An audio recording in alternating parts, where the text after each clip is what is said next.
In this video, I will show you how to perform a probabilistic analysis of an example braced excavation in ZSoil. With an excavated depth of 4.5 meters, it is a rather small excavation. However, it is located close to a settlement-sensitive building, namely a silo. So the design challenge is to make sure that the maximum settlement under the silo will not exceed 25 millimeters. Here you can see the construction stages. On the left, excavation stage 1, with the installation of one layer of struts supporting the sheet pile wall. And on the right, the second excavation stage, going down to the final level at 4.5 meters. The sheet pile wall is 11.5 meters long, and the strut layer is located about 1 meter below ground level. This is the design as proposed by the engineer. The sheet pile elements are PU22. The chosen struts are also specified here. And you can also see that there are 3 different soil layers: backfill, palustric deposits, and glaciola-custrine deposits. Furthermore, there is groundwater with a water table at about 1 meter below ground level. Then, let me point out the challenges and the motivation. We have poor soil properties, especially in the palustric deposits. There is an uncertainty on the groundwater level, and we would like to know the probability that the settlement-sensitive silo will experience a maximum settlement larger than 25 millimeters. So then, let me show you how to build up the model in ZSoil. I will use one of the templates available in ZSoil to quickly and easily define a model of such a braced excavation. I choose sheet pile wall, 2-phase steady-state analysis, a coarse mesh for a quick calculation time in this example. So, the excavation is 4.5 meters deep. The sheet pile wall is 11.5 meters long with a PU22 profile.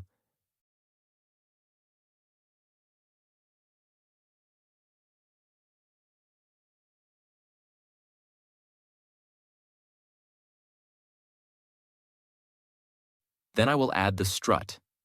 It is considered as a fictitious spring with a certain stiffness and an out-of-plane spacing of 1 meter, and it is located 1 meter below the ground surface.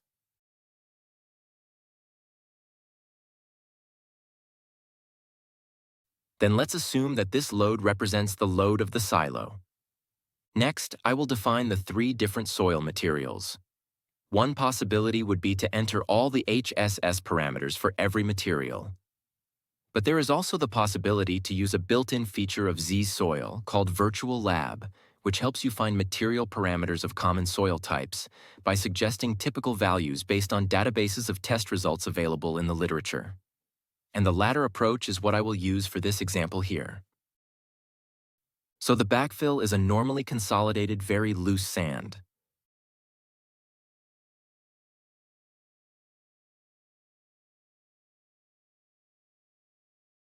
The palustric deposits are of type normally consolidated, soft clay. And finally, the glaciola-custrine deposits are classified as a normally consolidated, loose sand. Then, you can have a look at the proposed values for all the parameters of the HSS model for the 3 soils, and also make any changes if you wish to do so. Next, I need to define how the ground is layered. The first layer is the backfill, going down to 3 meters. The second layer down to 10 meters.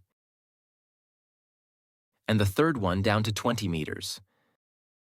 And we have a water table at 1 meter below ground level. So now I have defined everything and I can run the analysis. And what will happen now in the background is the following. A ZSoil input file is created and then computed. The model definition is exactly as I have just defined. It will calculate the initial state, the first excavation stage, the installation of the sheet pile wall and the struts, and finally the second excavation stage. The results can be viewed in an automatically generated PDF report, but also manually in the ZSoil post-processor. Here you quickly see the model as it was automatically created.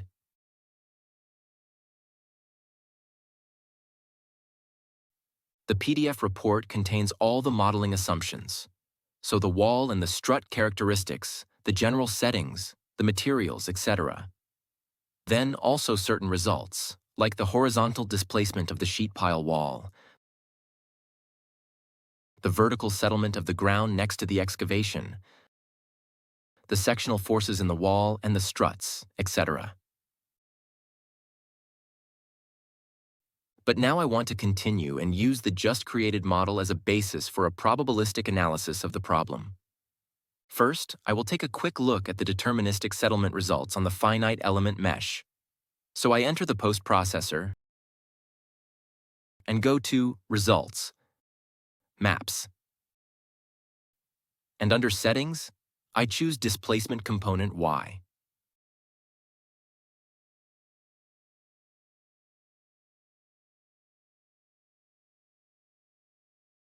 This shows us that the maximum settlement under the silo is 21 millimeters. The model parameters that I chose for this calculation will be my mean values of the random variables in the probabilistic analyses. This result is just interesting to keep in mind as a reference. Now let me move on to the probabilistic analysis in ZSoil here. The first thing to do is to define all my random variables. Here in my notes, I have an overview. A priori, I don't really know which variables will be particularly influential on the settlement of the silo. For that reason, I will make the material properties E, 50, C, and Phi of all three soil layers random variables. In addition, also the water table will be a random variable. The HSS material model has more parameters than E, 50, C, and Phi.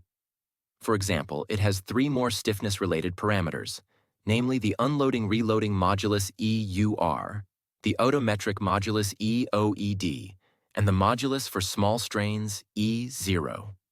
A common approach is to think of them in direct relation to E50, because the literature proposes values for the multiplier between the latter and the other three stiffness parameters, depending on the type of soil. In a probabilistic analysis, it can make sense to also follow that approach and define direct dependencies between the stiffness parameters. That ensures a certain degree of physical compatibility of the abstract material properties. All stiffness parameters together are either low or high with respect to their mean value, and none is high while the others are low, and vice versa. This also reduces the number of independent random variables in our probabilistic model. Another common dependency of material parameters of the HSS model is the one between the earth pressure coefficient at rest K0 and Phi, often taken according to Yaki. K0 is equal to 1 minus sine Phi. Then there are other relations between material properties that should or could be taken into account in a weaker form than the direct dependencies. For example, the literature indicates a negative correlation between the two strength parameters C and Phi. Both remain their own random variable, but combinations of realizations where both are high or both are low become less probable. Moving on, for all random variables, I have to choose their probability distribution and their standard deviation. The most common distribution is probably the normal or Gaussian distribution.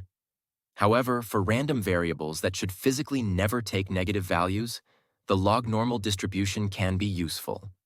I will use the latter for all material random variables, and the Gaussian for the groundwater table. Then, concerning the standard deviations, it is common to determine them from coefficients of variation, defined as the standard deviation divided by the mean value. I will assume 25% for E50, 10% for Phi, 20% for C, and 10% for the water table. So now I will define all of these random variables in ZSoil. Starting with the topsoil layer, add random variable, material soil 1, group nonlinear, parameter E50. Add random variable, material soil 1, group nonlinear, parameter friction angle. Add random variable, material soil 1, group nonlinear, parameter cohesion. Then I repeat this for the other two soil layers.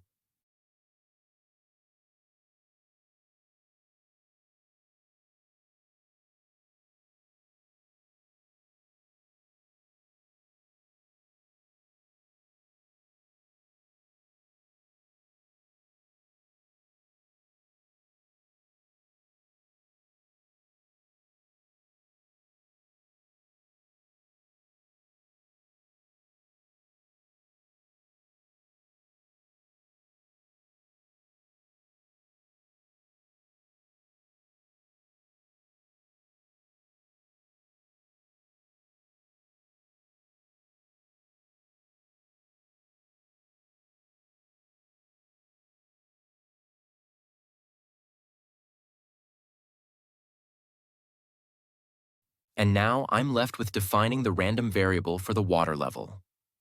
What I haven't shown you before is that I have assigned a load function to the water level definition.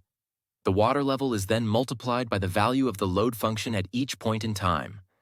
In this way, the water level could be varied with time. Nevertheless, I set a constant value of 1 for the load function, as I don't want the water level to vary over time. However, load functions can be turned into a random variable in probabilistic analyses in ZSoil. And by doing that, in turn, the groundwater table becomes a random variable. On a side note, in ZSoil, load functions can be used to define various quantities over time. As their name suggests, the prime application is on loads. Then, as just mentioned, they can be used to vary water pressures or groundwater tables over time, and finally also for controlling the unloading during excavation processes. So all these things can therefore become random variables in probabilistic calculations in ZSoil. Then, let me just quickly simplify all the user labels.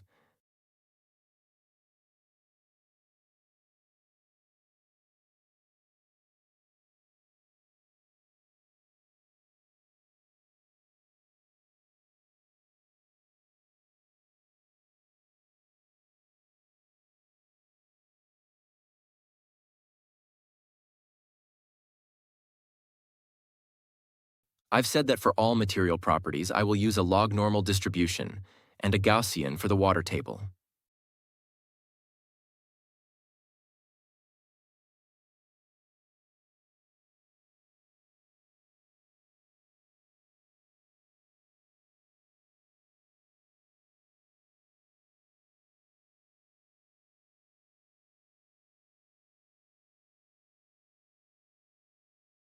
Now the standard deviations.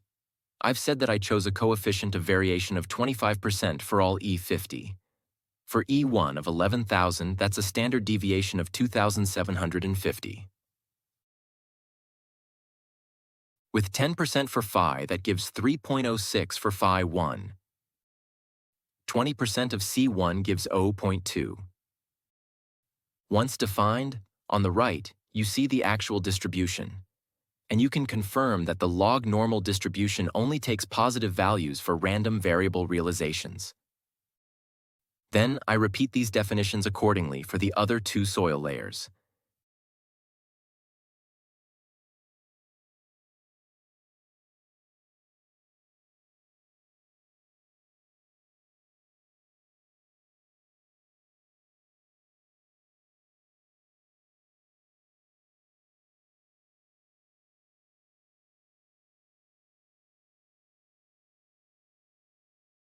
And finally, 10% on the water level gives 0.1. And just a quick remark, you can check here on the right that with the chosen distribution type and standard deviation, the probability that the groundwater table will be higher than the ground surface is very low. If this wasn't so, we would need to assume something different so we don't run into problems. So now that I have defined all the random variables, I want to introduce the discussed direct dependencies between the random variables and certain remaining material properties. I have predefined these dependencies in the general settings, as I want to use the same ones in most calculations. Therefore, I can fetch them with this button. Add dependent variables for predefined relations in general settings. I will not guide you through their creation in this video, as this has already been treated in a previous video. So now I have here the 5 previously discussed dependencies for each of my 3 soil layers. And even though the predefined values have been inserted for the multipliers, I can now make adaptations as I please. And in fact, I do want to make some adjustments because I don't want the same values for all 3 soil types. I will use 5 and 12 for the multipliers between EUR and E50 and E0 and E50 for the backfill. And I'll use even bigger values for the palustric deposits. Generally speaking, bad soils have bigger ratios here, and this soil layer is a very bad soil. So I will use 6 for the ratio between EUR and E50, and even 20 for the ratio between E0 and E50. And for the last soil, I will keep my default values. So this is all, and I close and move on to define the other correlations that I've mentioned, namely the negative correlation between C and phi. So I go to intercorrelations. For each of the three soils, I would like to add a correlation of minus zero point -0.7 between C and phi.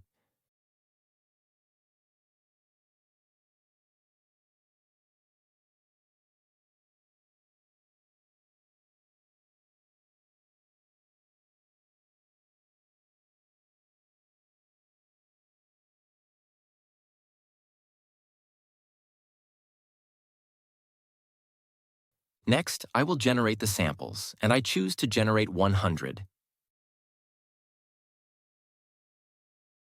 So now it generates 100 times a set of realizations of our 10 random variables. And it does so in a certain way to well cover the probabilistic domain of our problem.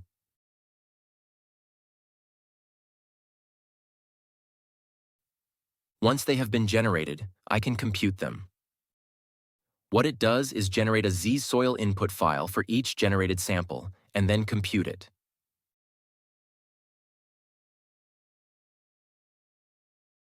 Once all the samples have been computed, I can move on to the meta-modeling section of ZSoil.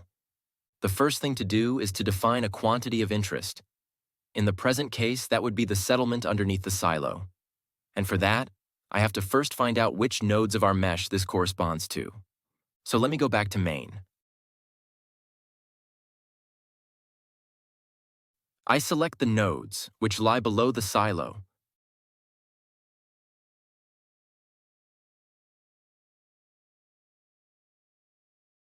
Then I go to Lists, Nodes, where I can copy the list of all currently selected nodes. I go back to probabilistic analyses and quantities of interest. I want to add one of type nodal result. And this would be displacement component Y, being the vertical displacement. Here I can paste the list of nodes that I have just copied. And I create the quantity of interest with set and close. Now I just have to specify if I'm interested in the maximum or the minimum value of the Y displacement out of all my selected nodes, as well as the time step of interest. Let's say I'm interested only in the final settlement, so I choose the last time step.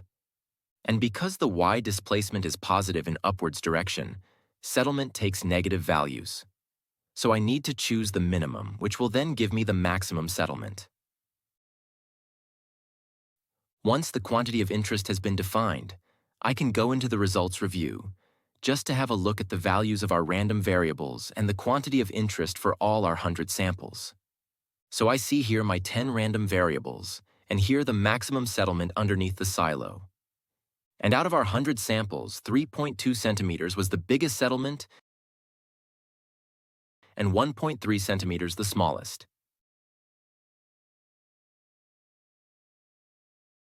And then, finally, I generate the meta-model using the PCE method. PCE stands for Polynomial Chaos Expansions. If you'd like to learn more about surrogate modeling, please consult the ZSoil manual, which provides you with some theory and references.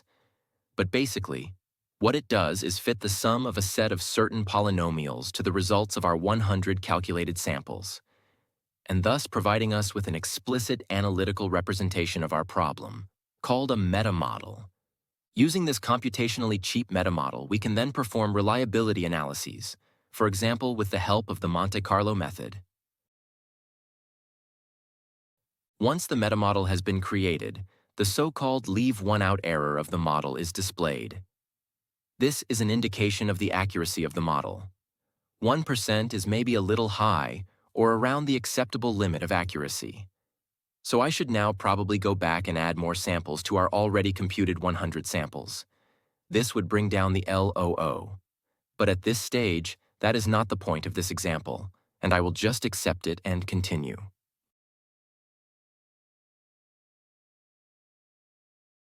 Next, I would like to perform a sensitivity analysis to find out which of my random variables have a large influence on the settlement of the silo and which ones don't. I choose the SRC method. This should give a fairly good approximation for the present problem. Again, please read about the available methods for sensitivity analyses in the ZSoil manual. The results of the sensitivity analysis are then available on the left here.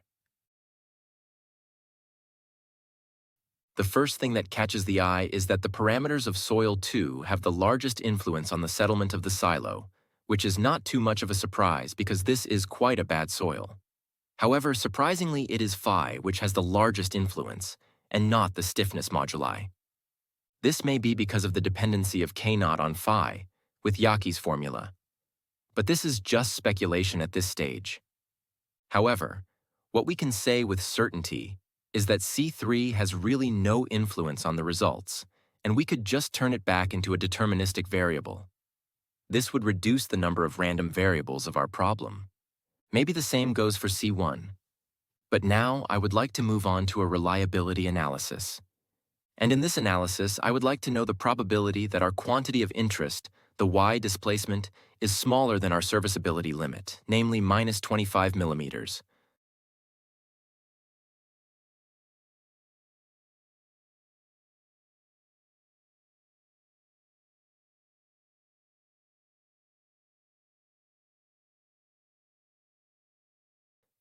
Once it's finished, I can find the results on the left, under Reliability Results, Response Histogram. And you see here that the probability that the settlement underneath the silo exceeds 25 millimeters is around 19%. So what do we do with this information? The Eurocode 2 guidelines, for example, state that recommended values in the literature for the probability of exceeding the reliability target for the serviceability limit state are typically in the range of 1 to 5%. The specific value, however, has to be fixed by the client in discussion with the designing engineer, the contractor, and other parties involved. For this example, let's assume that we are working with a reliability target of 5%. So the resulting 19% are significantly higher than that, which is going to be unacceptable for the client. So what are my options right now? I could change my design. For example, in addition to the one strut layer, I could put a base slab at the excavation floor. But this will raise the construction costs significantly. So what I can propose to my client is the following. We will proceed with the current design and carry out the first excavation stage. And at the end of that, we will measure the displacement of the retaining wall. This new information will allow me to update the prior probability distributions of the input variables in ZSoil in a Bayesian analysis and obtain a more realistic probability of failure for the serviceability limit state. Of course, depending on the measured wall displacement, this can go both ways. Either the probability of failure will be higher or lower than the current prediction. But at least we will only install the base slab on the excavation floor if it is truly necessary. So let me implement this now in ZSoil. I go back to the model, and I find that the time after the first excavation stage but before the installment of the strut is time 15.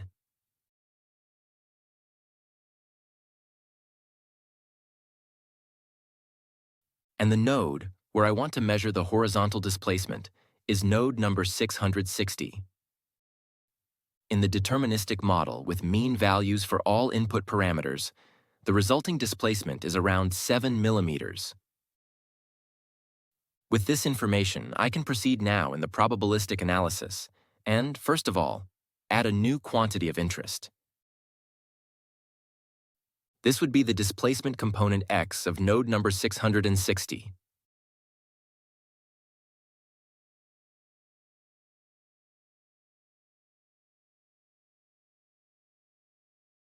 I set the time to 15, and I'm interested again in the minimum value, as the displacement goes in negative x direction.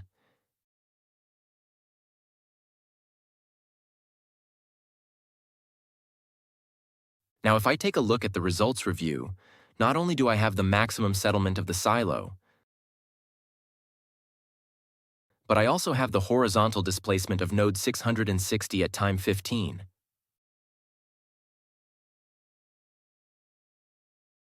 I regenerate my metamodel.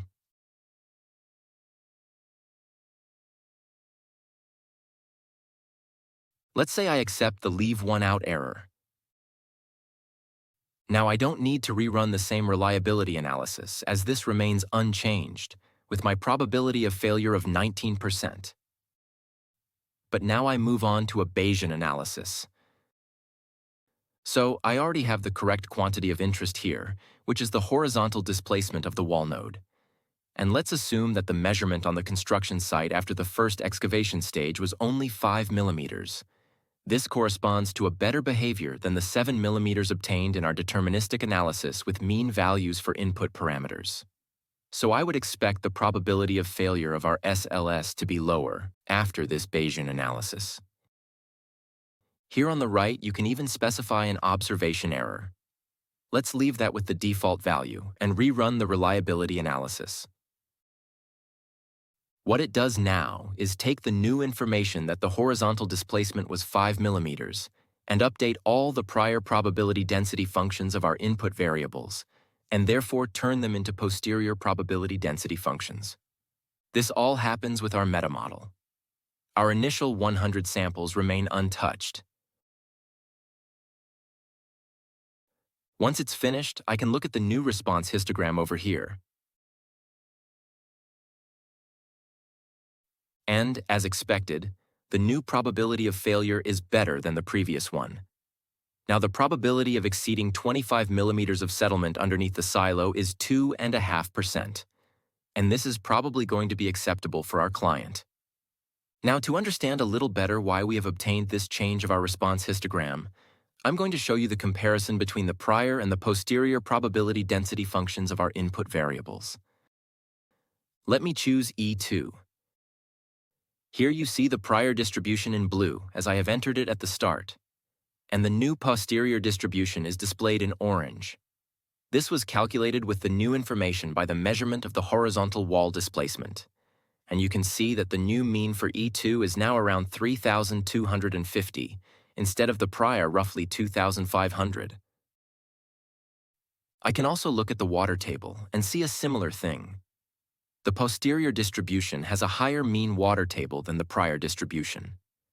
And these shifts in the input probability density functions in the end are in accordance with the shift of the response histogram and the resulting smaller probability of failure.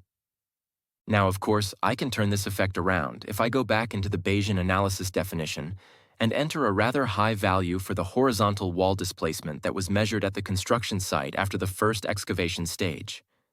Let's assume that we measured 10 millimeters. This is, unfortunately, higher than we would have liked or hoped to expect. But nevertheless, even this information should in the end be beneficial for the client, because the soil seems to be worse than assumed from the geotechnical report, and very probably proceeding with our initial design would have led to damages on the silo, which would have had to be recompensated. And now we can react and change our design to, for example, a blocking-based slab and avoid the damage to the silo. Overall, this should result in lower project costs than if the silo was damaged. I like to consider the Bayesian updating method as a formal way of expressing the observational method. It is a sound mathematical way of expressing the updated probability of failure after incorporating new information. In deterministic calculations, on the other hand, it is not entirely clear how to deduce the correct implications on your model assumptions from field measurements when applying the observational method, and therefore it often remains unclear how to react exactly when measurements are not as expected.